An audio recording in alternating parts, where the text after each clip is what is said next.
दोस्तों नमस्कार। Rules of 29 पर एक बार पुनः आप सभी का स्वागत। दोस्तों अगर राजनीति में आप इंटरेस्ट रखते हैं तो आप जरूर आंकड़ों पर भी ध्यान रखते होंगे। दोस्तों 5 अक्टूबर के दिन हरियाणा और जम्मू कश्मीर में जो विधानसभा चुनाव थे वो संपन्न हुए हैं और जैसे ही चुनाव संपन्न हुए उसके बाद में तमाम टीवी चैनलों पर एग्जिट पोल चलने लगे। तमाम सर्वे एजेंसी अपने अपने आंकड़े लेकर के सामने आने लगी। अलग अलग सर्वे एजेंसियों के अलग अलग आंकड़े सामने आए, लेकिन सब में एक बात जो कॉमन थी वो ये थी कि हरियाणा और जम्मू कश्मीर में कांग्रेस पार्टी या कांग्रेस पार्टी का गठबंधन सरकार बना सकता है। हरियाणा में कांग्रेस पार्टी अपने दम पर चुनाव मैदान में थी। वहीं जम्मू कश्मीर की बात करें तो जम्मू कश्मीर में फारूक अब्दुल्ला की जो एनसीपी है और कांग्रेस पार्टी मिल करके चुनाव लड़ रहे थे। अब दोस्तों आपको बात करते हैं कि इन एग्जिट पोल की विश्वसनीयता कितनी स्टिक बैठती है। दोस्तों इस वक्त आपको याद 2019 के एग्जिट पोल भी आ रहे होंगे। 2019 का हरियाणा में चुनाव चल रहा था। उस समय मनोहर लाल खट्टर के नेतृत्व में वो चुनाव लड़ा जा रहा था और भाजपा पूरे देश भर में घूम घूम करके ये कह रही थी कि इस बार हरियाणा में 75 पार हम जाएंगे। लेकिन जब चुनाव के परिणाम आए तो उस समय भारतीय जनता पार्टी महज 40 सीटों पर सिमट करके रह गई थी। उसे सामान्य बहुमत तक भी नहीं मिला था। तो उस समय एग्जिट पोल क्या कह रहे थे, क्योंकि भाजपा ने जो 75 पार का नारा था वो बड़ी जबरदस्त तरीके से रखा था और उसकी देश भर में चर्चा होने लग गई थी और इस तरह से उसे प्रचारित और प्रसारित किया जा रहा था जैसे ऐसे लग रहा था कि इस बार भारतीय जनता पार्टी हरियाणा के सारे रिकॉर्ड राजनीतिक तौर पर तोड़ देगी। 2014 के जब विधानसभा चुनाव हुए थे तो उस वक्त भी एग्जिट पोल आया था और 2014 के विधानसभा चुनाव में क्योंकि उस समय पूरे देश भर में मोदी की आंधी चल रही थी, उस समय भारतीय जनता पार्टी वो सीटें भी जीती जो आजादी के बाद में उन सीटों पर कभी भी भारतीय जनता पार्टी जीतने का तो दूर की बात है, अपनी जमान तक नहीं बचा पाती थी। वो सीटें भी 2014 के चुनाव में भारतीय जनता पार्टी ने जीती। दोस्तों सबसे पहले हम 2014 के एग्जिट पोल की बात करते हैं, उसके बाद में आपको पता लग जाएगा कि एग्जिट पोल की प्रामाणिकता पर लोग सवाल क्यों उठा रहे हैं। 2014 में न्यूज 24 चाणक्य का एक सर्वे आया था जो काफी स्टिक बैठा था। उस सर्वे में इसने भारतीय जनता पार्टी को 45 और आईएनएलडी उसे 23 सीट मिलने का अनुमान लगाया था। वहीं टाइम्स नाउ ने कांग्रेस को 15, भारतीय जनता पार्टी को 37 और आईएनएलडी को 28 के आसपास सीट मिलने का अनुमान लगाया था। दोस्तों इस प्रकार का अनुमान अलग अलग सर्वे एजेंसियों के द्वारा 2014 में लगाए गए थे और अब हम बात करते हैं कि 2014 में हकीकत में परिणाम क्या रहे। 2014 के विधानसभा चुनाव में भारतीय जनता पार्टी ने पिछले 10 साल से चला आ रहा कांग्रेस का शासन खत्म कर दिया था और भारतीय जनता पार्टी पहली बार हरियाणा में अपने दम पर सत्ता में लौटी थी। भारतीय जनता पार्टी को इस चुनाव में 47 सीटें मिली। वहीं कांग्रेस पार्टी की बात करें जो पिछले 10 सालों में सरकार में थी, कांग्रेस पार्टी महज 15 सीटों पर आकर के सिमट गई थी। वहीं आईएनएलडी की बात करें उन्हें 19 सीटें मिली थी और अन्य के खाते में 9 सीट गई थी। ये थे 2014 के चुनावी परिणाम और उससे पहले आपने देखे 2014 के एग्जिट पोल। अब हम बात करते हैं 2019 के चुनाव के बारे में। 2019 के एग्जिट पोल की बात करें तो इंडिया टुडे एक्सेस का जो एग्जिट पोल आया था उसके अलावा सभी ने भारतीय जनता पार्टी की प्रचंड जीत अपने आंकड़ों में दिखाई थी, लेकिन जब नतीजे आए तो भारतीय जनता पार्टी बहुमत के आंकड़े तक को नहीं छू पाई थी। 2019 में इंडिया टुडे एक्सेस के अनुसार बीजेपी को 38, कांग्रेस को 36 और अन्य दलों को 8 सीट मिलने का अनुमान लगाया था अपने एग्जिट पोल में। वहीं दूसरे एग्जिट पोल की बात करें जो TV9 भारतवर्ष का आया था, उसने भारतीय जनता पार्टी को स्पष्ट बहुमत दिया था, यानी 47 सीट अपने आंकड़ों में दी थी। कांग्रेस पार्टी की 23 सीटों पर जीत बताई थी। वहीं अन्य के खाते में इस सर्वे ने 20 सीटें दी थी। अब जानते हैं न्यूज 18 के जो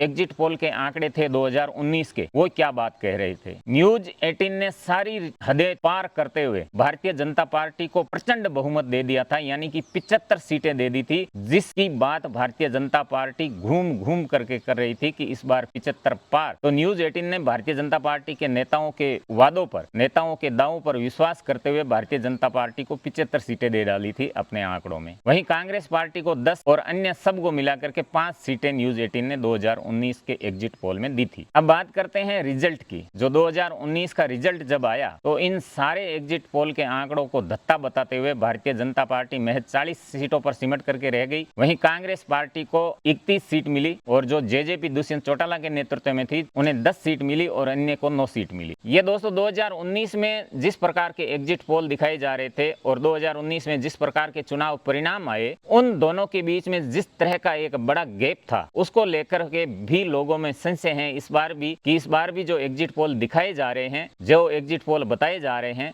और असली परिणाम में कितना डिफरेंट रहेगा। वहीं भाजपा के लोग ये कह रहे हैं कि इन्हीं सर्वे एजेंसियों ने 2019 में भारतीय जनता पार्टी को 75 सीटें तक दे डाली थी और मिली महज 40 यानी आधी सीटें मिली थी। तो शायद हो सकता है कि जिस तरह के इस बार के एग्जिट पोल में कांग्रेस पार्टी को जिस तरह से मजबूत दिखाया जा रहा है, शायद 2019 में जो बात भाजपा के साथ हुई थी वो कांग्रेस के साथ में हो जाए। इस प्रकार की बातें भाजपा के कार्यकर्ताओं की ओर से निकल करके आ रही है। लेकिन जो लोग हरियाणा घूमे हैं वो अच्छी तरह से जानते हैं, जिन लोगों ने हरियाणा को कवरेज किया है, एक दो से हमारी भी बात हुई है, वो भी अच्छी तरह से जानते हैं कि हरियाणा में इस बार परिणाम क्या रहने वाले हैं। क्योंकि जिस तरह के इन 5 सालों में जो मुद्दे रहे हैं, चाहे किसान आंदोलन को लेकर के रहे हो या फिर मोदी सरकार जो सेना के अंदर अग्निवीर स्कीम लेकर के आई है, उसको लेकर के हरियाणा के किसानों में नाराजगी है, हरियाणा के जवानों में नाराजगी है। और खेल के मैदान में हरियाणा हमेशा से अपनी छाप छोड़ते आया है। और उसके बाद में विनेश फोगाट, बजरंग पूनिया, ये जो सारे मामले चले, इन सब बातों को लेकर के यहाँ के लोगों में, यहाँ के मतदाताओं में भारतीय जनता पार्टी के खिलाफ काफी उदासीनता देखी जा रही थी चुनाव मतदान से पहले तक। अब लोगों ने मतदान स्थल पर जाकर के क्या अपना मूड बदल दिया है या फिर जिस उदासीनता के साथ उन्होंने पूरा चुनाव प्रचार बिता दिया, उसी उदासीनता के साथ उन्होंने मतदान भी किया होगा। लोग ये तो लगभग कन्फर्म मान करके चल रहे हैं कि हरियाणा में इस बार कांग्रेस 10 साल के बाद में वापसी करने वाली है और